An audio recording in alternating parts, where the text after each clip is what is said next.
এই ভয়াবহ ধ্বংসযজ্ঞের জন্য যতটুকু দায়ী ইসরায়েল, ঠিক ততটুকু দায়ী মুসলিম বিশ্বের মুসলমান দেশের শাসকেরা। দেখবেন যে একদিকে গাজায় ক্রন্দন চলছে, আর একদিকে দেখবেন দুবাইয়ের কথা বলেন বা যে কোনো দেশের কথা বলেন, দেখবেন রঙ্গলীলায় মত্ত। যে গাজার শিশুদের কান্না যদি অভিশাপ হিসেবে পৃথিবীতে ফিরে আসে, এবং আসবেই, আজ হোক কাল হোক, আল্লাহ সুবহানাহু ওয়া তাআলা সেই প্রেক্ষাপট কীভাবে তৈরি করবেন আল্লাহ ভালো জানেন। তো সেই দিন শুধু ওই অভিশাপে ইসরায়েল ধ্বংস হবে না, বরং এই গাজার শিশুদেরকে চোখের সামনে মৃত্যুবরণ করতে দেখেও যে মুসলিম শাসকরা পদক্ষেপ নেয়নি, তাদের রাজত্ব ধ্বংস হয়ে যাবে। তো ওই দুনিয়ার ওই নেশা ছেড়ে দিয়ে কিভাবে জেহাদে অবতীর্ণ হবে? তখনই অবতীর্ণ হতে পারবে যখন দুনিয়ার এই মূল্যটা হারিয়ে যাবে। এই জন্য আল্লাহ শিক্ষা দেন, মানে জেহাদে অবতীর্ণ হওয়ানোর জন্য আল্লাহ শিক্ষা দেন। শাস্তি না পেলে ঠিক হয় না মানুষ। তো রাসূলুল্লাহ সাল্লাল্লাহু আলাইহি ওয়াসাল্লাম বলছেন, পৃথিবীর সকল মুমিনেরা কাজাসাদিন ওয়াহিদ, এক শরীরের মতো।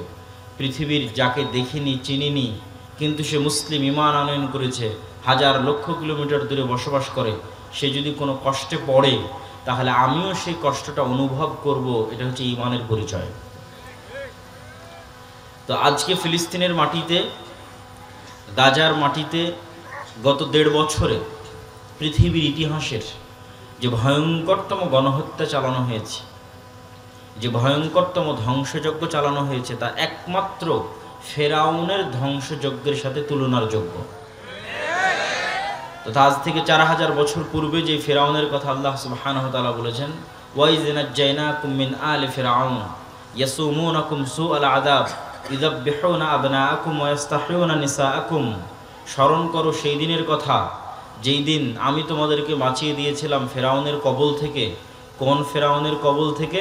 ইযাববিহুনা আবনাআকুম, যে তোমাদের ছেলে সন্তানদের জবাই করত, ওয়া ইস্তাহয়ুনা নিসাআকুম, এবং তোমাদের মেয়ে সন্তানদের বাঁচিয়ে রাখত। ছেলে সন্তানদের হত্যা করত, মেয়ে সন্তানদের বাঁচিয়ে রাখত। এরকম বর্বর, জঘন্য, ভয়ঙ্কর, জালেম শাসক যে ফেরাউন ছিল আজ থেকে ৪,০০০-৫,০০০ বছর পূর্বে, আজকের পৃথিবীতেও একটা ফেরাউন, দেশের ফেরাউন প্রধানমন্ত্রী আছে, যে গত ১.৫ বছরে সমগ্র গাজাকে মাটির সাথে মিশিয়ে দিয়েছে, এবং এখন গাজার মানুষের মাথা গুজার মতো একটা ছাদও গাজার ভূখণ্ডে বাকি নাই। যতগুলো ইতিহাস আল্লাহ তুলে ধরেছে, একটাতেও হুটহাট কিছু হয়নি। নূহ আলাইহিস সালাতু ওয়াস সালামের কওমকে বন্যা দিয়ে ধ্বংস করেছেন ৯০০ বছরের মাথায়। তো প্রথম যেদিন নূহ আলাইহিস সালামকে অস্বীকার করেছিল, ওই দিনই তো আল্লাহ চাইলে ধ্বংস করে দিতে পারত। কিন্তু নূহ আলাইহিস সালাম দাওয়াত দিতে থাকলো ৯৫০ বছর, আল্লাহ ধ্বংস করলেন ৯৫০ বছর পর। তথা ধ্বংস করার পট, ক্ষেত্র, প্রেক্ষাপট আল্লাহ প্রস্তুত করেন। কোনো কিছু আল্লাহ হুটহাট করেন না। বাংলাদেশে এমন একটা দিন ছিল যখন মানুষ কোনো দিন কল্পনাও করেনি যে গত ১৬ বছর যারা শাসন করেছে তারা এক সময় দেশ থেকে পালিয়ে যাবে, কল্পনাও করেনি। কিন্তু মানুষ হয়তো যারা সরাসরি অত্যাচারের শিকার হয়েছে তারা হয়তো মনে করত যে এইটা হয়তো আর কোনোদিন শেষ হবে না। কিন্তু আল্লাহ সুবহানাহু ওয়া তাআলার পরিকল্পনা ছিল ভিন্ন। আল্লাহ সুবহানাহু ওয়া তাআলা সাথে সাথেই কোনো কিছু করেন না। ইউসুফ আলাইহিস সালাতু ওয়াস সালাম যেই দিন কুয়াতে নিক্ষিপ্ত হয়েছেন ভাইদের মাধ্যমে, আল্লাহ জিবরাইলকে বলবেন, জিবরাইল, ওই যে আমার বান্দা ইয়াকুব কাঁদতেছে, তার ছেলে হারিয়ে গেছে, এই দুঃখে কাঁদতেছে, আল্লাহর কাছে দোয়া করতেছে, আল্লাহ আমার ছেলে হারিয়ে ফেলেছি, ছেলেকে ফেরত দাও। তো জিবরাইল ওই যে কুয়ার মধ্যে ইউসুফ পড়ে আছে, ওকে উঠিয়ে নিয়ে গিয়ে তার বাপের কাছে পৌঁছে দাও। কত সহজ! ১ সেকেন্ড, ১ মিনিটে কাজ হয়ে যাবে, নবীর দোয়া কবুল হয়ে যাবে। অথচ আল্লাহ সুবহানাহু ওয়া তাআলা ইউসুফ আলাইহিস সালাতু ওয়াস সালামকে তার বাপের কাছে ফিরিয়ে দিচ্ছেন কত লম্বা ঘটনার পর, অন্তত ৩০, ৩৫, ৪০ বছর পর। কোথায় মানুষের বাড়িতে, রাজার বাড়িতে চাকর, কৃতদাস হিসেবে কাজ করলেন, মিথ্যা অপবাদ মাথায় নিয়ে জেলে গেলেন, ৭ বছর জেলে থাকলেন। জেলের মধ্যে তো, জেল থেকেও তো আল্লাহ এমনি বের করতে পারেন। ফেরেশতাকে গিয়ে বলবেন, ওই যে জেলের মধ্যে ইউসুফ বন্দি আছে, উঠিয়ে দেওয়ালটা পার করে দাও। কত সহজ! তো জেল থেকে ইউসুফ আলাইহিস সালাতু ওয়াস সালামকে বের করার জন্য আল্লাহ সুবহানাহু ওয়া তাআলাকে সিস্টেম তৈরি করতে হয়েছে। এই জন্য তিনি লাতিফ। কি সিস্টেম তৈরি করলেন? বাদশাহ স্বপ্ন দেখল, সেই স্বপ্নের কেউ ব্যাখ্যা দিতে পারে না। তো তো আগের যারা জেলের সঙ্গী ছিল তারা বাদশাকে বলল যে জেলে একজন ব্যক্তি আছে যে ব্যাখ্যা দিতে পারবে, ডাকো। ব্যাখ্যা দেওয়া হলো, ব্যাখ্যা মনোপুত হলো এবং তিনি নিজে থেকে বললেন যে আমাকে এই দায়িত্ব দিলে এই দায়িত্ব আমি সঠিকভাবে পালন করতে পারবো, তবে শর্ত হচ্ছে যারা আমার উপর মিথ্যা অপবাদ দিয়েছিল এদেরকে মিথ্যা অপবাদ তুলে নিতে হবে। মিথ্যা অপবাদ তুলে না নিলে আমি জেল থেকে বের হব না এবং কোনো দায়িত্ব পালন করব না। তারপরে তার ভাইদের সাথে তার সাক্ষাৎ হচ্ছে, যখন ভাইয়েরা ওই দুর্ভিক্ষের সময় খাবার নেওয়ার জন্য সেখানে যাচ্ছে। তাহলে প্রত্যেকটা জিনিস এমনভাবে ঘটতেছে যে কেউ বুঝতে পারবে না যে এতগুলো জিনিস ঘটানো হচ্ছে, সব শেষে ইউসুফ আলাইহিস সালামকে তার বাপের কাছে ফিরিয়ে দেওয়া হবে। তার পট পরিবর্তন হচ্ছে, প্রেক্ষাপট তৈরি হচ্ছে। তো যেই দিন ইয়াকুব আলাইহিস সালাম তার 11 সন্তানকে সহ মিশরে যাচ্ছেন, সেই দিন মিশরে গিয়ে 11 ভাই ইউসুফ আলাইহিস সালামকে সিজদা করতেছে। তখন ইউসুফ আলাইহিস সালাম তার বাপ ইয়াকুব আলাইহিস সালামকে বলছে, আব্বা আমি আপনাকে ছোটতে বলেছিলাম ইন্নী রাআইতু আহাদা আশারা কাওকাবা, আমি দেখছি যে 11টা তারকা আমাকে সিজদা করতেছে। ওই যে ছোটবেলায় স্বপ্ন দেখেছিলাম 11টা তারকা আমাকে সিজদা করতেছে, সেই 11টা তারকা আমার 11 ভাই। আজ 40 বছর পর আমার 11 ভাই আমাকে সিজদা করতেছে। তো একটা স্বপ্ন বাস্তবায়ন হতে সময় লাগলো 40 বছর। তারপরের কোরআনের আয়াত ওই অংশেই, ইন্না রব্বি লাতিফ, আমার প্রতিপালক অনেক সূক্ষ্ম, খুব সূক্ষ্মভাবে আল্লাহ সুবহানাহু ওয়া তাআলা কাজ করে। তো যেটা বলছিলাম, সম্মানিত উপস্থিতি, মুসলমানদের প্রতি আমাদের যে হক, দায়িত্বের জায়গা, এই দায়িত্ব যদি আমরা পালন না করি তাহলে সেটার জবাবদিহিতা আমাদের করতে হবে। এটা হলো 1 নাম্বার শিক্ষা, যে আমাদেরকে আমাদের দায়িত্বের জায়গা থেকে সাধ্য অনুযায়ী সর্বোচ্চ পর্যায়ে তাদের জন্য চেষ্টা করা, তাদের পাশে দাঁড়ানো, তাদেরকে বাঁচানোর চেষ্টা করা, এটা আমাদের দায়িত্ব। আপনি যত বেশি আপনার অপর মুসলিম ভাইকে বাঁচাতে সক্ষম হবেন তত বেশি নিজে বাঁচবেন। আপনাকে আরও সিম্পল, সহজ করে বলি, ইসরায়েল তো বহু দূর হয়ে গেল, আমাদের পাশের দেশ ভারত। ভারতে গত কিছুদিন পূর্বে একটা আইন বাস্তবায়ন করেছে, ওয়াকফ অ্যামেন্ডমেন্ট বিল, ওয়াকফ সংশোধনী বিল। তো আমরা মসজিদ মাদ্রাসার নামে জমি ওয়াকফ করি, তো এই ওয়াকফ আইন বহুদিন থেকে চলে আসতেছে। তো ভারতে মুসলমানদের ওয়াকফ সম্পত্তি অনেক, কয়েক লক্ষ বিঘা সম্পত্তির মালিক মুসলমানেরা ওয়াকফ হিসেবে। তো এইগুলোর উপর মসজিদ প্রতিষ্ঠিত, মাদ্রাসা প্রতিষ্ঠিত। তো মুসলমানদের এই সম্পত্তিগুলো কিভাবে দখল করে নেওয়া যায়, ঠিক যেভাবে ব্রিটিশরা চিরস্থায়ী বন্দোবস্ত বা বাজেয়াপ্ত, যে লাখেরাজ সম্পত্তি বাজেয়াপ্তকরণ যে আইন বাস্তবায়ন করেছিল ব্রিটিশরা এদেশে আসার পর, লাখেরাজ মানে যে সম্পত্তির খাজনা লাগতো না, কর লাগতো না। লা খারাজা, এটা আরবি শব্দ, খারাজ মানে কর, ট্যাক্স, সেটাকে বাংলা হয়ে গেছে লাখেরাজ। লাখেরাজ সম্পত্তি বাজেয়াপ্তকরণ। তো ওয়াকফকৃত সম্পত্তির কোনো ট্যাক্স, কর দিতে হতো না মুঘল শাসন আমলে। তো সেগুলো সব মসজিদ মাদ্রাসার নামে ওয়াকফ ছিল। পুরো ভারত, পাকিস্তান, বাংলাদেশের 5 ভাগের 1 ভাগ সম্পত্তি মসজিদ মাদ্রাসার নামে ওয়াকফ ছিল মুঘল শাসন আমলে। এখন কিন্তু আর ওগুলো একটাও পাবেন না। এখন যত মাদ্রাসায় দেখেন সব 100, 150, 200, মসজিদ দেখেন 100, 150, 200, 2-1টা খুব পুরাতন মসজিদ 500 বছরের পাওয়া যেতে পারে। কেননা সব সম্পত্তি ব্রিটিশরা বাজেয়াপ্ত করে সরকারি কোষাগারে দিয়ে দিয়েছিল এবং জমিদারদের মতো বন্টন করে দিয়েছিল। ফলত সব মসজিদ মাদ্রাসা একদিনে সম্পত্তিবিহীন হয়ে গেছিল। ঠিক একইভাবে আজকের ভারত সরকার মুসলমানদের এই গত 150-200 বছরে যে সম্পত্তিগুলো তারা ওয়াকফ করেছে, মুঘল শাসন আমলে যেগুলো করেছিল সেগুলো তো ব্রিটিশরা খেয়ে নিয়েছে। ব্রিটিশদের পর থেকে মুসলমানেরা যে গত 150-200 বছরে যা ওয়াকফ করেছে সেটা ধ্বংস করার এবং সেটা খাওয়ার জন্য সকল বন্দোবস্ত সম্পূর্ণ, এবং মুসলমানদেরকে তাদের ধর্মীয় প্রতিষ্ঠানে সম্পূর্ণরূপে পঙ্গু করে দেওয়ার সকল রাস্তা তৈরি করা শেষ। এবং বিদ্বেষ কোন পর্যায়ে গেলে বাদশাহ আলমগীরের মতো একজন মহৎ বাদশার কবর পর্যন্ত খুঁড়ে তার লাশকে পর্যন্ত, মানে লাশের উপর পর্যন্ত রাগ মিটানোর যে খাহেশ, যে আগ্রহ, এই বিদ্বেষ কোথায় গেলে এই আগ্রহ হতে পারে? সম্মানিত উপস্থিতি, এখান থেকে কি বলতে চাচ্ছিলাম, এই ভারতের মুসলমানদের যদি আপনি বাঁচাতে না পারেন তো একদিন আপনিও বাঁচবেন না। রোহিঙ্গার মুসলমানদের যদি আপনি বাঁচাতে না পারেন, দেখবেন আপনিও বাঁচবেন না। আজকে আরব বিশ্ব যদি গাজার মুসলমানদের বাঁচাতে না পারে, দেখবেন তারাও বাঁচবে না। এটা পৃথিবীর নিয়ম। আপনি যদি নিজে বাঁচতে চান, তাহলে আগে আপনার প্রতিবেশীকে বাঁচাতে হবে। আপনার পাশে যে বাড়িতে আগুন লেগেছে সেই বাড়ির আগুন নিভাতে হবে, না হলে সে আগুন আস্তে আস্তে আস্তে আস্তে আপনার বাড়িতে চলে আসবে। তাহলে আপনি যদি স্বাধীন থাকতে চান, তাহলে আপনার পার্শ্ববর্তী দেশ রোহিঙ্গা মুসলমানদের স্বাধীনতা নিশ্চিত করতে হবে, ভারতের মুসলমানদের স্বাধীনতা নিশ্চিত করতে হবে, আরব বিশ্বের মুসলমানদের, গাজার মুসলমানদের স্বাধীনতা নিশ্চিত করতে হবে। তাহলে তারাও স্বাধীন থাকবে। নাহলে যেই বিস্ফোরা, ইসরায়েলের যে বিস্ফোরা, আজকে মনে করছেন গাজাকে মাটির সাথে মিশিয়ে দিয়েছে, কালকে জর্ডানকে মাটির সাথে মিশিয়ে দিবে না, লেবাননকে মাটির সাথে মিশিয়ে দিবে না, সিরিয়াকে মাটির সাথে মিশিয়ে দিবে না, এর কোনো গ্যারেন্টি নাই।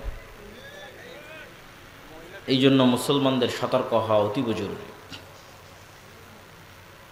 এখান থেকে আমাদের পরের প্রশ্ন, পরের শিক্ষার বিষয় হচ্ছে, কেন মুসলমানদের আজ এই অবস্থা? এই যে সমগ্র বিশ্বে মুসলমানদের উপর জুলমের স্টিম রোলার চলছে, মায়ানমারের আরাকান থেকে পার্শ্ববর্তী দেশ ভারত থেকে আরব বিশ্বের ইসরায়েল পর্যন্ত, চায়নার উইঘুর মুসলমান পর্যন্ত, সমগ্র বিশ্বে মুসলমানদের উপর যে জুলমের স্টিম রোলার চলছে, মুসলমানেরা এইভাবে গোলাম কিভাবে হয়ে গেল? এর পিছনের কারণ কি এবং এটার থেকে মুসলমানেরা মুক্তি পাবে কিভাবে? এর পিছনের কারণ এবং এর থেকে মুক্তি পাওয়ার মানদণ্ড যদি আমরা দাঁড় করাই, ফিলিস্তিন দিয়ে দাঁড় করানো যাবে। কিভাবে ফিলিস্তিন দিয়ে দাঁড় করানো যাবে? আগে আপনাকে এই ফিলিস্তিনের মাটির গুরুত্বটা বুঝতে হবে। যে আয়াত আমি তেলাওয়াত করেছি, আল্লাহ বলছেন, সুবহানাল্লাযী আসরা বিআবদিহি লাইলাম মিনাল মসজিদিল হারাম ইলাল মসজিদিল আকসা। মহাপবিত্র সেই আল্লাহ যে তার বান্দাকে মক্কার হারাম থেকে, মানে মুহাম্মদ সাল্লাল্লাহু আলাইহি ওয়াসাল্লামকে মক্কার হারাম থেকে রাতের অন্ধকারে ওই মসজিদে আকসায় নিয়ে গেছেন, যেই মসজিদে আকসার চতুর্দিক আল্লাহ বরকত দিয়ে ঘিরে রেখেছে। আল্লাহু আকবার। কোরআনের আয়াতের অনুবাদ করলাম, বারাকনা হাওলা, যে মসজিদে আকসার চারিদিক আল্লাহ বরকত দিয়ে ঘিরে রেখেছে। আরাকায়াতে আল্লাহ সুবহানাহু ওয়া তাআলা বলছেন, ওয়ানাজ্জাইনাহু ওয়া লূতান ইলাল আরদিল্লাতী বারাকনা ফীহা লিল আলামিন। আমি আল্লাহ ইব্রাহিমকে আশ্রয় দিয়েছি ওই মাটিতে, আমি আল্লাহ লূতকে আশ্রয় দিয়েছি ওই মাটিতে, যেই মাটিতে আমি বরকত রেখেছি সমগ্র পৃথিবীর মানুষের জন্য। কোন মাটিতে আশ্রয় দিয়েছেন? ইব্রাহিম আলাইহিস সালাতু ওয়াস সালামের বাপের বাড়ি ইরাক। বাপ যখন বাড়ি থেকে বের করে দিয়েছে, ইরাক থেকে পালিয়ে উনি আশ্রয় নিয়েছেন জেরুজালেমে, ফিলিস্তিনে, শামে। তখন এই দেশের নাম ফিলিস্তিন ছিল না, শাম ছিল। ফিলিস্তিন, লেবানন, জর্ডান, ইসরায়েল, সিরিয়া, এগুলো সব হচ্ছে শাম। হাদিসে যেখানে শাম আসবে, তথা বাংলায় যেখানে, ইংরেজিতে যেখানে আমরা সিরিয়া বলবো, এগুলো সব তার অন্তর্ভুক্ত। ফিলিস্তিন শামের অন্তর্ভুক্ত, লেবানন শামের অন্তর্ভুক্ত, ইসরায়েল শামের অন্তর্ভুক্ত, জর্ডান শামের অন্তর্ভুক্ত, সিরিয়া নিজেও শামের অন্তর্ভুক্ত। তো ইব্রাহিম আলাইহিস সালাতু ওয়াস সালাম ইরাক থেকে শামে হিজরত করলেন, আর লূত আলাইহিস সালাতু ওয়াস সালামের কওমকে আল্লাহ উল্টিয়ে দিলেন, ধ্বংস করলেন। তখন লূত আলাইহিস সালাম ঈমানদারদের নিয়ে শামে আশ্রয় নিলেন, তথা জেরুজালেম, মসজিদে আকসা এবং তার পার্শ্ববর্তী অঞ্চলে আশ্রয় নিলেন। তো এই দুই নবী যেই মাটিতে আশ্রয় নিয়েছে, সেই মাটিকে আল্লাহ বলছেন যে আমি এই মাটিতে সমগ্র পৃথিবীবাসীর জন্য বরকত রেখেছি। আল্লাহু আকবার। লিল আলামিন, সমগ্র পৃথিবীবাসীর জন্য। সম্মানিত উপস্থিতি, এই মসজিদে আকসা মুসলমানদের যে ইতিহাস এবং ঐতিহ্য আছে, সেই ইতিহাস এবং ঐতিহ্যের সাথে কিভাবে সম্পৃক্ত?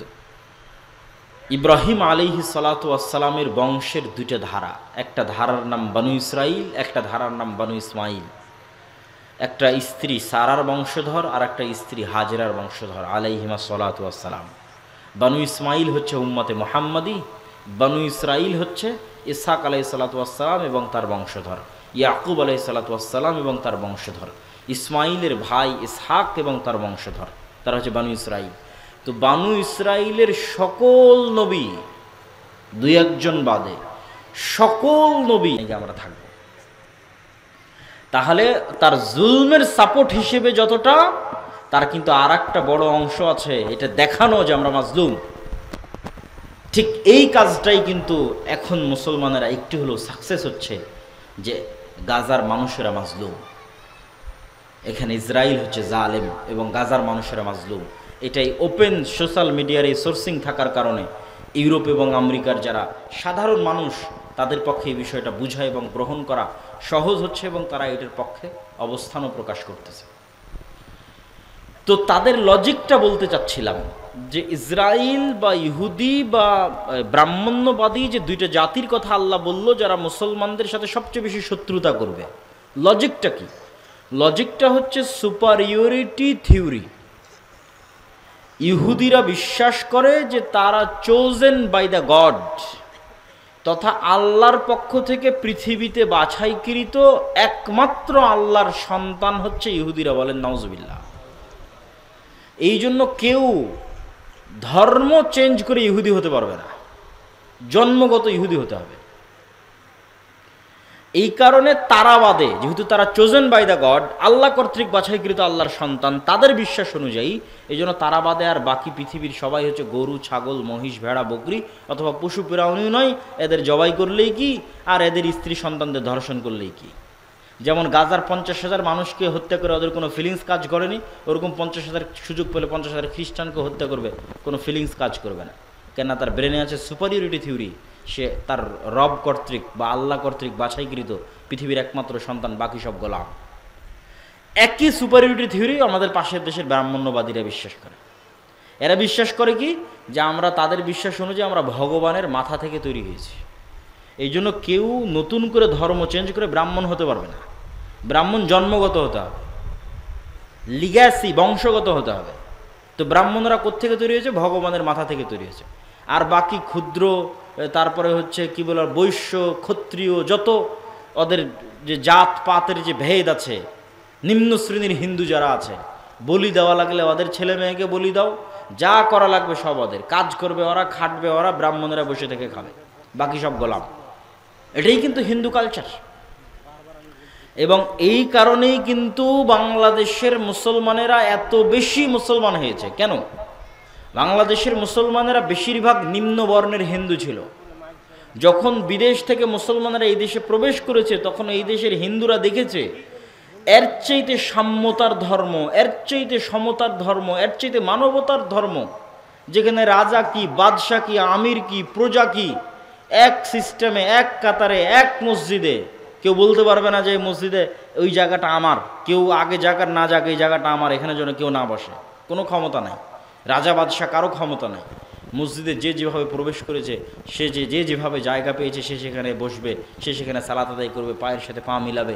এই যে ইসলামের মধ্যে কালারকে কেন্দ্র করে, জন্মগতকে কেন্দ্র করে, কোনো কিছুকে কেন্দ্র করে যে কোনো ভেদাভেদ নাই, যে রাসূল সাল্লাল্লাহু আলাইহি সাল্লাম হাদিসে বলেছে লা ফাজলা লিয়া আরাবিয়্যিন আলা আজামিয়্যিন ওয়ালা লিয়া আজামিয়্যিন আলা আরাবিয়্যিন, যে কোনো আরবের ন্যূনতম প্রাধান্য নাই কোনো অনারবের উপর, কোনো অনারবের ন্যূনতম প্রাধান্য নাই কোনো আরবের উপর, কোনো কালো রঙের মানুষের ন্যূনতম প্রাধান্য নাই সাদা রঙের মানুষের উপর, কোনো সাদা রঙের মানুষের ন্যূনতম প্রাধান্য নাই কোনো কালো বর্ণের মানুষের উপর। এই যে বিশ্বের সবচেয়ে শ্রেষ্ঠ মানুষকে শুধুমাত্র আদম সন্তান হিসেবে ট্রিট করা, যদি জো বাইডেন, তো জো বাইডেনও আদম আলাইহিসসালাতু ওয়াসসালামের সন্তান, ডক্টর ইউনুস, তো ডক্টর ইউনুস আদম আলাইহিসসালাতু ওয়াসসালামের সন্তান। বাই বর্ন, জন্মগতভাবে রক্তের দিক থেকে এরা সমান। গায়ের রঙের কারণে, কোন বংশে জন্মগ্রহণ করেছে, কোন এলাকায়, কোন দেশে জন্মগ্রহণ করেছে, এর কারণে মান সম্মানের কোনো কমতি হবে না। মান সম্মানের কমতি হবে কাজের কারণে, কর্মের কারণে। তো যখন এই অঞ্চলের নিম্নবর্ণের হিন্দুরা দেখলো যে তো এর চেয়ে শ্রেষ্ঠ ধর্ম আর হয় না, তখন দলে দলে ইসলাম গ্রহণ করেছে। তাহলে ওখানে ইহুদিদের সুপারিয়রিটি থিওরি, এখানে হিন্দুদের সুপারিয়রিটি থিওরি। ব্রাহ্মণ্যবাদী হিন্দু আর জায়নিস্ট ইহুদি, এরা হচ্ছে সুপারিয়রিটি থিওরিতে বিশ্বাস করে। এরা বাদে যেমন ব্রাহ্মণ্যবাদী হিন্দুরা মুখে বলুক আর না বলুক, তারা কি মনে করে? তারা মুসলমানদের মনে করে লেচ্ছ, জবন, অস্পৃশ্য। অস্পৃশ্য মানে যাকে টাচ করাও যায় না, এতটা অপবিত্র। শেখ মুজিবুর রহমান তার আত্মজীবনীতে লিখেছে, সে তার এক হিন্দু বন্ধুর বাড়িতে বেড়াতে গেছিল, এই কারণে ওর মা ওর খালারা মিলে ওই বাড়ি 7 বার করে ধুয়েছে, কেননা মুসলমান প্রবেশ করেছে ওই বাড়িতে। অস্পৃশ্য, যাকে স্পর্শ পর্যন্ত করা যায় না। এই সুপারিয়রিটি থিওরির কারণে আজকে তাদের এত অহংকার। এই জন্য মুসলমানদেরকে তারা পশু প্রাণীও মনে করে না। আজকে গাজায় যা দেখছেন, এরকম অবস্থা যে বাংলাদেশে হবে না তার কোনো গ্যারেন্টি নেই। বাংলাদেশের ভাগ্য ভালো যে 24 জুলাইয়ের যে আন্দোলন, সেটার কারণে হয়তো বাংলাদেশের ওই ভাগ্য বরণ করা, গাজার ভাগ্য বরণ করা হয়তো আর 10, 15, 20 বছর, 50 বছর হয়তো পিছিয়ে গেছে। তবে মুসলমানদের জন্য সুযোগ আছে, বাংলাদেশের মুসলমানদের জন্য সুযোগ আছে যে তারা যদি তাদের ঈমান, আমল, আকীদায় অটল এবং অটুট থাকে তাহলে এটার থেকে বাঁচতে পারবে। আমি সে আলোচনাটাই করছিলাম, আবারও আলোচনার মূলে ফিরে যাই যে আমরা মুসলমানদের এই যে অধঃপতন, এটার এই শিকার হয়েছে, এটার কারণ কি? আমি বলছিলাম যে এটার মানদণ্ড ফিলিস্তিন দিয়ে দাঁড় করানো যাবে। কিভাবে ফিলিস্তিন দিয়ে দাঁড় করানো যাবে? এই ফিলিস্তিন যখন ওমর রাদিয়াল্লাহু তাআলা আনহু বিজয় করে, এই ফিলিস্তিন যখন সালাহুদ্দিন আইয়ুবী বিজয় করে, তখন আপনি এবার ইতিহাস পড়েন কি ছিল ওমর রাদিয়াল্লাহু তাআলা আনহুর কাছে। আল্লাহর কসম করে বলতে পারি, আমি আল্লাহর কসম করে বলতে পারি, আজকে একটা মুসলিম দেশের যা ক্ষমতা আছে তার 60% ক্ষমতা ওমর রাদিয়াল্লাহু তাআলা আনহুর ছিল না। আজকে সৌদি আরব, তুরস্ক, মালয়েশিয়া, পাকিস্তান, বাংলাদেশ, মিশর, এদের যে দুনিয়াবি যে ক্ষমতা আছে তার 60% ক্ষমতা ওমর রাদিয়াল্লাহু তাআলা আনহুর ছিল না।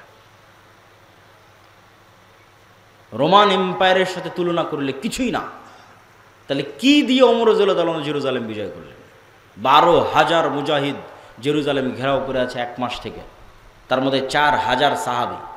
আবু উবাইদা ইবনুল জাররাহ চিঠি লিখেছে আমিরুল মুমিনিন খলিফাতুল মুসলিমিন ওমর ইবনুল খাত্তাবের কাছে যে পাদ্রীরা বলছে আপনি না আসলে চাবি হস্তান্তর হবে না। ওমর রাদিয়াল্লাহু তাআলা মদিনা থেকে রওনা দিলেন জেরুজালেমের উদ্দেশ্যে, 1200 কিলোমিটারের পথ। যখন জেরুজালেমে প্রবেশ করতেছেন তখন তিনি উটের রশি ধরে টানতেছেন আর তার গোলাম উটের পিঠে বসে আছে। আবু উবাইদা ইবনুল জাররাহ হন্তদন্ত হয়ে ছুটে এসে বলছে, ইন্নার রোমান লা ইয়ানজুরু ইলাইনা নাজরাতা কিল্লা, আমিরুল মুমিনিন করেছেন কি? আপনার জামা কাপড়ের অবস্থা আর এইভাবে উটের রশি ধরে টানা, এগুলো দেখলে তো পাদ্রীরা হাসাহাসি করে। কেন ওরা তখন রোমান এম্পায়ারের সবচেয়ে বড় তীর্থস্থান হচ্ছে জেরুজালেম। কত বড় বিজয় এটা! এখন কল্পনা করেন যে এখন যান আপনি বিজয় করেন জেরুজালেম। তো এখন বাংলাদেশের ওই চিরির বন্দরের, রানীর বন্দরের একটা কৃষক বাংলাদেশ থেকে উঠে গিয়ে জেরুজালেম বিজয় করে নিল। এটা যেমন ওমর রাদিয়াল্লাহু তাআলা আনহুর ওই যুগে জেরুজালেম বিজয় করা তেমন। আমি মনে হয় বুঝাতে পারেন। আবারও বলি, আজকে বাংলাদেশের চিরির বন্দরের, রানীর বন্দরের একটা কৃষক এখান থেকে উঠে গিয়ে আমেরিকা আছে, ইসরায়েল আছে, ইংল্যান্ড আছে, চায়না আছে, রাশিয়া আছে, বিশ্বের এত সুপার পাওয়ার থাকতো জেরুজালেম বিজয় করে নিয়েছে। এইটা যেমন ঠিক ওই যুগে রোমান এম্পায়ার এবং ওই যুগের পারস্য এম্পায়ার, পার্সিয়ান এম্পায়ারের উপস্থিতিতে আরবে তৈরি হওয়া এক মরুভূমি থেকে উঠে আসা এক রাখাল, যাকে কেউ চিনত না, ওমর ইবনুল খাত্তাব খালি হাতে জীর্ণ শীর্ণ অবস্থায় জেরুজালেম বিজয় করে নিয়েছে। তো যে ওমর রাদিয়াল্লাহু তাআলার কাছে কিছু ছিল না। তা আবু উবাইদা ইবনুল জাররাহ বলছে যে আপনাকে দেখলে তো এরা আমাদেরকে ছোট মনে করবে, আপনি যেভাবে আসছেন। ওমর রাদিয়াল্লাহু তাআলা বলছে আমরা জাহিলি যুগে কেউ আমাদের চিনত না। এই বাংলাদেশের একটা কৃষককে যেমন কেউ চিনে না, মাঠে কাজ করা কৃষককে, তো ওই মরুভূমির রাখালকে কে চিনবে? কেউ চিনত না। ওমর রাদিয়াল্লাহু তাআলাকে কেউ চিনত না। জাহিলি যুগে আমাদের কেউ চিনত না। আজকে আমার হাতে জেরুজালেম বিজয় হচ্ছে। তো আমার হাতে জেরুজালেম বিজয় হচ্ছে, আ'আজ্জানাল্লাহু বিল ইসলাম। এই সম্মানটা আমরা অর্জন করেছি, এই ক্ষমতাটা আমরা অর্জন করেছি তাকওয়া, পরহেজগারিতা, আল্লাহ ভীরুতা দিয়ে। এই জন্য দেখবেন যে জেরুজালেমে হামলা হচ্ছে, গাজায় হামলা হচ্ছে, বিশাল নিন্দা, বয়কট সব কিছু চলতেছে, মিছিল মিটিং সবই হচ্ছে, কিন্তু দেখবেন তাকওয়া পরহেজগারিতার বেলায়, নামাজের বেলায় নাই। তাহলে আপনি ওই মানদণ্ডে দাঁড়াতে পারছেন না যেই মানদণ্ডের উপর বিজয় হবে, যেই মানদণ্ডের উপর বিজয় হয়েছে। ক্ষমতা দিয়ে, মিছিল দিয়ে, দাপট দিয়ে, অস্ত্র দিয়ে বিজয় হয়নি। খালিদ বিন ওয়ালিদের যুদ্ধ দেখেন, ইয়ারমুকের যুদ্ধ দেখেন, মুতার যুদ্ধ দেখেন, কোথায় কয়েক লক্ষ সেনাবাহিনী, কোথায় কয়েক হাজার। সুলতান সালাহুদ্দিন আইয়ুবীর হিত্তিনের যুদ্ধ দেখেন, কোথায় কয়েক লক্ষ প্রশিক্ষিত নাইট যোদ্ধা, আর কোথায় মরুভূমির এক প্রান্ত থেকে আর এক প্রান্ত ঘুরে বেড়ানো এক অসহায় মরুবিদুইন। মাত্র কয়েক হাজার সৈন্যবাহিনী সুলতান সালাহুদ্দিন আইয়ুবীর হাতে। তুরস্কের ইস্তাম্বুল বিজয় পড়েন সুলতান মোহাম্মদ আল ফাতেহ। বাইজেন্টাইন সাম্রাজ্যের যে কেন্দ্র, রাজধানী তুরস্কের ইস্তাম্বুল, কিভাবে উনি বিজয় করেছেন? ওনার কী বা ক্ষমতা ছিল? কোনো ক্ষমতা ছিল না। সবগুলো বিজয় হয়েছে তাকওয়া, পরহেজগারিতার, আল্লাহর উপর ভরসা। অতএব সেই দৃষ্টিকোণ থেকে দেখলে আজকের সব মুসলিম দেশের উপর জিহাদ ফরজ। মানে এই অজুহাতে কেউ জিহাদ থেকে পিছিয়ে সরে আসবে যে না আমাদের এখানে তো সক্ষমতা নাই, তো আসলে ওমর ইবনুল খাত্তাবেরও সক্ষমতা ছিল না, সুলতান সালাহুদ্দিন আইয়ুবীরও সক্ষমতা ছিল না, সুলতান মোহাম্মদ আল ফাতেহেরও সক্ষমতা ছিল না। ছিল কি? সৎ নিয়াত, তাকওয়া, পরহেজগারিতা, আল্লাহর ওপর ভরসা। তোমাদের সক্ষমতা আছে কিন্তু তোমাদের তাকওয়া পরহেজগারিতা নাই, আল্লাহর ওপর ভরসা নাই। সম্মানিত উপস্থিতি, তাহলে কেন আজ মুসলমানদের এই অবস্থা? তার একটা উদাহরণ তো পেয়ে গেলেন, যে ক্ষমতা দিয়ে মুসলমানেরা কোনোদিন বিজয় হয়নি। ক্ষমতা দিয়ে যদি বিজয় হতো তাহলে বাংলাদেশের ছাত্ররাও এই সরকারকে সরাতে পারত না। কেননা একদিকে ছিল ওপেন রাইফেল আর একদিকে খালি হাত, এতে সম্পূর্ণ অসামঞ্জস্য। কিন্তু ওই যে যখন মানুষ শক্ত সিদ্ধান্ত নেয়, আল্লাহর উপর ভরসা করে, তখন আল্লাহ সুবহানাহু ওয়া তাআলা রাস্তা সহজ করে দেয়। ওই জন্য আল্লামা ইকবালের একটা কবিতা আছে कि काफिर है तो शमशीर पे करता है भरोसा। কাফেরেরা তরবারির উপর ভরসা করে, আর মমিন হয় তো বেতেগ ভি লড়তা है সিপাহী। আর যদি মুমিন হয় তো ঢাল তলোয়ার ছাড়াই যুদ্ধের মাঠে ঝাঁপিয়ে পড়ে। কেননা মুমিনের কাছে শাহাদতের মৃত্যু সবচেয়ে প্রিয়। এবং আল্লামা ইকবালের আরও একটা কবিতা আছে এই বিষয়টাকে তুলে ধরার জন্য, তু হুনার আজমা হাম জিগার আজমায়েঙ্গে। তোর কাছে অস্ত্র আছে, তুই তোর রাইফেল আর বম যত আছে সব পরীক্ষা কর, আর আমরা কিসের পরীক্ষা দিব? আমরা হচ্ছে জীবনের পরীক্ষা দিব। তোর রাইফেলের গুলিতে মরে যাব, তোর বমের আঘাতে শহীদ হয়ে যাব, কতগুলো মারবি, মেরে ফেলে দে।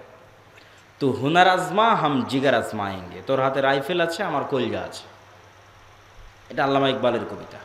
তো যখনই মানুষ মৃত্যুকে পরোয়া করে না এবং মৃত্যুকে পেছনে ফেলে দিয়ে সামনের দিকে আগায়, তখন বিজয় সুনিশ্চিত। কিন্তু এই যে দুনিয়ার ঐশ্বর্য, দুনিয়ার উন্নয়ন, সিরিয়ার মানুষজন বিজয় হয়েছে 20 বছর থেকে যুদ্ধ করতেছে। আফগানিস্তানেরা বিজয় হয়েছে 30 বছর থেকে যুদ্ধ করতেছে। মানে মরতে মরতে মরতে মরতে মরতে মরতে তারা মরা শিখেছে। ফিলিস্তিনের মানুষেরও বিজয় হবে, তারাও জানের কুরবানি দিচ্ছে। কিন্তু যারা এই তামাশা দেখছে তাদের উপরও কিন্তু এই শাস্তি আযাব নেমে আসবে, নেমে আসার আগে যতক্ষণ সতর্ক না হবে। তাহলে এখানে আরেকটা বিষয় আমাদের মনে রাখতে হবে যে আমরা এই অবস্থায় দাঁড়িয়ে কেন, এই গোলামির জিঞ্জির আমাদের গলায় কেন? এই গোলামির জিঞ্জির আমাদের গলায় এর আরেকটা গুরুত্বপূর্ণ কারণ আমার দৃষ্টিতে মনে হয়েছে, আমি সব বক্তব্যে বলেছি, আপনারা শুনেছেন কিনা আমি জানি না, আমি বলেছি আজকের যুগের মুসলমানেরা আজকের যুগের বানু ইসরাইল। আজকের যুগের মুসলমান বানু ইসরাইল মানে তাহলে আগে বানু ইসরাইল কারা? পবিত্র কোরআন খোলেন, পবিত্র কোরআনের সূরা বাকারার একটা বড় অংশ জুড়ে আল্লাহ বানু ইসরাইলদের কথা বর্ণনা করেছে। তো বানু ইসরাইলদের কথা আল্লাহ কোরআনে বর্ণনা করেছে, আমি দুই একটা বলি তাহলে বুঝবেন বানু ইসরাইল কারা। এবার ওদের সাথে আমাদের মিলাবেন। বানু ইসরাইলের বর্ণনা আল্লাহ দিচ্ছে যে বানু ইসরাইলেরা চোখের সামনে দেখলো যে ফেরাউন ডুবে গেল। বানু ইসরাইলেরা চোখের সামনে দেখলো যে ফেরাউন ডুবে গেল। চোখের সামনে ফেরাউনকে ডুবতে দেখার পরও বানু ইসরাইলরা মুসা আলাইহিস সালামকে বলছে, লান নুমিনা লাকা হাত্তা নারাল্লাহ জাহরা। মুসা, তোমার আল্লাহর উপর ততক্ষণ ঈমান আনবো না যতক্ষণ না তোমার আল্লাহকে নিজে চোখে না দেখবো। বলে নাউজুবিল্লাহ, তুই আর চেয়ে বড় কি দেখবি? তোর চোখের সামনে ফেরাউন ডুবে গেল, সমুদ্রের মধ্যে 12টা রাস্তা তৈরি হলো, এবং যে 12টা রাস্তা দিয়ে তোরা পার হয়ে গেলি, সেই 12টা রাস্তা যখন ফেরাউন পার হতে লাগলো তখন সে 12টা রাস্তা পানিতে মিশে ফেরাউন ডুবে গেল। এরপরে কেমনে একটা জাতি বলতে পারে ততক্ষণ তাওরাতে বিশ্বাস করবো না যতক্ষণ আল্লাহকে সচক্ষে না দেখছে? শুধু কি তাই, এই সমুদ্র যখন পার হয়ে গেল তখন এটা মরুভূমি। তুর পাহাড় যদি কোনোদিন দেখতে পান, মিশরে যদি কোনোদিন যান, তুর পাহাড় যদি দেখেন, তাহলে দেখবেন তুর পাহাড় এবং তার আশেপাশের পুরো অঞ্চল মরুভূমি, আর আরেক পাশের অঞ্চল সমুদ্র। তো যেই সমুদ্র মুসা আলাইহিস সালাম পার হয়েছে, আর এই তুর পাহাড়ের আশেপাশে মুসা আলাইহিস সালাম ঘুরপাক খাচ্ছে সমুদ্র পার হওয়ার পর, ফেরাউনের মৃত্যুর পর। তো মরুভূমিতে তো পানিও বের হবে না, মরুভূমিতে তো কোনো ফসলও হবে না। তাহলে পানি বলতে সমুদ্রের পানি, সমুদ্রের পানি তো লবণ পানি। তো লবণ পানি খাবে কীভাবে? ওয়াইজ ইসতাসকা মূসা লিকওমিহি ফাকুলনা যরিব বিআসাকাল হাজার ফানফাজারাত মিনহু ইসনাতা আশারাতা আইনা। যখন বানু ইসরাইল মুসা আলাইহিস সালামকে বলল মরুভূমিতে পানির ব্যবস্থা নাই, তোমার আল্লাহকে বলো পানির ব্যবস্থা করে দিতে। তখন আমরা মুসাকে বললাম, মুসা তোমার হাতের লাঠি পাথরে আঘাত করো। যখন মুসা আলাইহিস সালাম বিসমিল্লাহ বলে হাতের লাঠি পাথরে আঘাত করলেন, তখন মরুভূমির মধ্যে পানির কোনো উৎস ছাড়াই পাথরের মধ্যে থেকে 12টা ঝর্ণা বের হয়ে গেল। আল্লাহু আকবার। তা পানির ব্যবস্থা হয়ে গেল। খাবার তো আল্লাহ বলছে তোমাদের জন্য জান্নাত থেকে মান্নার সালোয়া পাঠাবো খাবার হিসেবে। প্রতিদিন সকালবেলা মান্না সালোয়া আসতে লাগলো। মান্না সালোয়া কি? মান্না সালোয়া হচ্ছে এক উন্নত প্রজাতির পাখি আর পৃথিবীর সর্বোন্নত প্রজাতির মাশরুম। তো এই মান্না সালোয়া নিয়ে যখন আমি একবার গবেষণা করেছিলাম, তখন দেখেছিলাম, এখনকার দাম কম বেশি হতে পারে, যে আজকের পৃথিবীর সর্বোন্নত যে মাশরুম, এই সর্বোন্নত মাশরুমের বর্তমান 1 কেজি মাশরুমের দাম বাংলা টাকায় 4 থেকে 5 লক্ষ টাকা। আল্লাহু আকবার। 1 কেজি মাশরুমের দাম 4 থেকে 5 লক্ষ টাকা। সেই খাবার আল্লাহ ফ্রিতে দিত। তাহলে মরুভূমিতে পানি বের হয়ে গেল, মরুভূমিতে জান্নাত থেকে খাবার আসে। তারপরও বানু ইসরাঈল বলছে লান নাসবিরা আলা তুআমিন ওয়াহিদ ফাদউ লানা রাব্বাক। এগুলো সব সূরা বাকারা থেকে আমি পড়তেছি। তোমার আল্লাহকে বলো এই রোজ এক খাবার ভাল লাগে না, আল্লাহকে বলো এই মরুভূমির থেকে ডাল, চাল, রসুন, পেঁয়াজ, আদা বের করে দিতে। তখন মুসা আলাইহিস সালাম আল্লাহর সাথে কথা বললেন। আল্লাহ বলছে ঠিক আছে, এই মরুভূমি পার হওয়ার পর সুজলা সুফলা শস্য শ্যামলা একটা এলাকা আছে, যেটা তোমার বাপদাদার, মুসা আলাইহিস সালামের বাপদাদার। মুসা আলাইহিস সালামের বাপদাদার কীভাবে? মুসা আলাইহিস সালামের বাপদাদার কীভাবে, এটা বোঝার জন্য 1-2 মিনিটে বুঝিয়ে দিচ্ছি। সমুদ্র পার হওয়ার সময় কয়টা রাস্তা তৈরি হয়েছিল? 12টা। ঝর্ণা ফাটার সময় কয়টা ঝর্ণা বের হলো? আল্লাহ কিন্তু কোরআনে বলছে ইসনা আশার, 12টা। এটা হচ্ছে ইউসুফ আলাইহিস সালামের 12 ভাই, ইয়াকুব আলাইহিস সালামের 12 সন্তান। ইউসুফ আলাইহিস সালামের 12 ভাইয়ের পরবর্তী বংশধর হচ্ছে তারা। ইউসুফ আলাইহিস সালামের 400 বা 300 বছর পর মুসা আলাইহিস সালাম আসছে। ওই বংশে ইব্রাহিম আলাইহিস সালামের বংশে, ইসাক আলাইহিস সালামের বংশে, ইয়াকুব আলাইহিস সালামের বংশে, ইউসুফ আলাইহিস সালাম এবং তার ভাইদের বংশে, তারাই বানু ইসরাঈল। তাহলে এরা সবাই হচ্ছে নবীদের সন্তান। কোন নবীর সন্তান? ইব্রাহিমের সন্তান, ইসহাকের সন্তান, ইয়াকুবের সন্তান, ইউসুফ আর তার ভাই। তারা বলতেছে আল্লাহকে মানব না যতক্ষণ না আল্লাহকে চোখে না দেখব। তো তখন আল্লাহ বলছে ঠিক আছে, এখানে খাবার লাগবে। তো ওই যে তোমাদের বাপদাদার ভূমি জেরুজালেম, বাপদাদার ভূমি কিভাবে? ইব্রাহিম আলাইহিস সালাম এখানে, বক্তব্যের শুরুতে বলেছি, ইরাক থেকে পালিয়ে ইব্রাহিম আলাইহিস সালাম এখানে আসছে। লূত আলাইহিস সালাম এখানে, ইব্রাহিম আলাইহিস সালামের ছেলে ইসহাক এখানে, ইসহাকের ছেলে ইয়াকুব এখানে। ইউসুফ যখন কুয়ায় পড়ে বাজারে বিক্রি হয়ে মিশরে চলে গেল, তখন ইয়াকুব আলাইহিস সালাম 12